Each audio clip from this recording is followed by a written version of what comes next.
13 अक्टूबर को बहराइच में मूर्ति विसर्जन के दौरान हिंसा हुई, जिसमें रामगोपाल मिश्रा की हत्या कर दी गई। इसके बाद लगातार उत्तर प्रदेश में बवाल मचा हुआ है और अब इसी बीच बहराइच से बड़ी खबर है, क्योंकि मुख्य आरोपी का एनकाउंटर कर दिया गया है।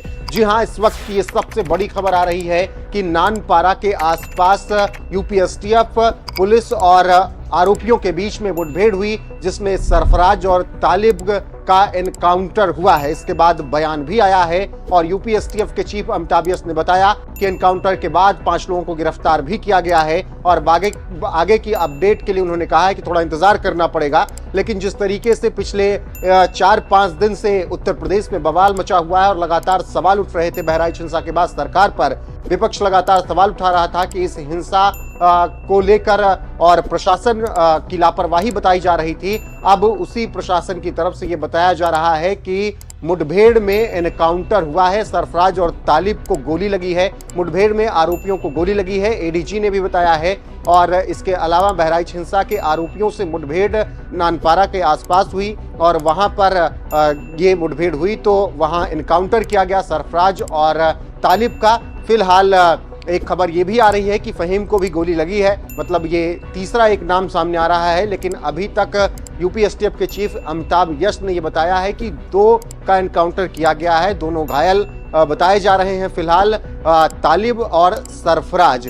इसके अलावा आपको बता दें कि पीड़ित परिवार ने जिस तरीके से सीएम योगी आदित्यनाथ से मुलाकात की थी, सीएम योगी आदित्यनाथ ने आश्वासन दिया था कि पूरी तरीके से न्याय होगा। और फिर दूसरी तरफ जो आरोपी का परिवार है वो ये कह रहा है कि हमारे परिवार वालों को उठाया गया था कल शाम 4 बजे यानी 16 अक्टूबर को, और उसके बाद अब लगभग कुछ घंटे के बाद ये खबर आ रही है कि एनकाउंटर हुआ है। तो अब देखना होगा कि आगे क्या कुछ अपडेट बहराइच से आती है। फिलहाल की खबर यही है कि नानपारा के आसपास, जो कि नेपाल का बॉर्डर लगता है, और ये भी बताया गया यूपीएसटीएफ चीफ अमिताभ यस की तरफ से ये सब नेपाल भागने की फिराक में थे और वहां पर इनके रिश्तेदार भी रहते हैं। लेकिन इन सब को पुलिस ने पकड़ा, यूपीएसटीएफ के साथ मुठभेड़ हुई और मुठभेड़ में एनकाउंटर हुआ तालिब का और सरफराज का। दोनों घायल बताए जा रहे हैं और आगे की अभी पुष्टि क्या कुछ होती है वो खबर जैसे ही आएगी आप तक जरूर पहुंचाएंगे। बने रहिएगा एनएफ न्यूज पर लगातार। नमस्कार। मैं बहराइच के वानागंज की रहने वाली हूँ। मेरा मायका महाराजगंज में है। रविवार को जो वहाँ दंगा हुआ है उसमें जिस आदमी की मृत्यु हुई है उसका इल्जाम मेरे पिता और मेरे भाइयों पे आया है। मेरे पिता का नाम अब्दुल हमीद और मेरे भाई का नाम सरफराज अहमद और मोहम्मद फहीम है। उस दंगे के बाद 14 तारीख को एसटीएफ की टीम मेरे घर पहुंची और वहाँ देवानागंज पहुंची मेरे ससुराल, और वहाँ मेरे घर की तलाशी ली। जब वहाँ कोई नहीं मिला तो वो लोग मेरे पति ओसामा और मेरे देवर शाहिद को लेके चले गए। उसके बाद से उन लोगों का कोई अता पता नहीं चल रहा है।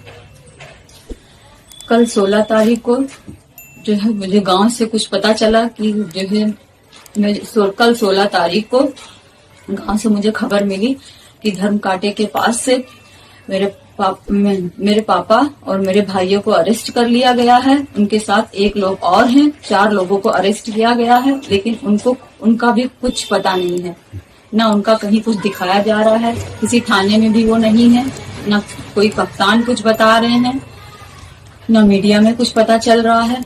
हमको डर है कि उनका फर्जी इनकाउंटर दिखा के उनकी हत्या कर दी जाएगी और मेरे पति ओसामा और शाहिद को भी मेरे पति ओसामा और शाहिद की भी हत्या कर दी जाएगी। माननीय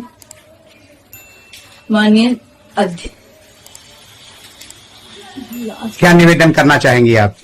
हम माननीय अध्यक्ष से निवेदन करना चाह रहे हैं, प्रधानमंत्री जी से, मुख्यमंत्री जी से निवेदन करना चाह रहे हैं कि हमको डर है कि उनकी हत्या कर दी जाएगी, इस वजह से उनकी सुरक्षा की अपील कर रहे हैं।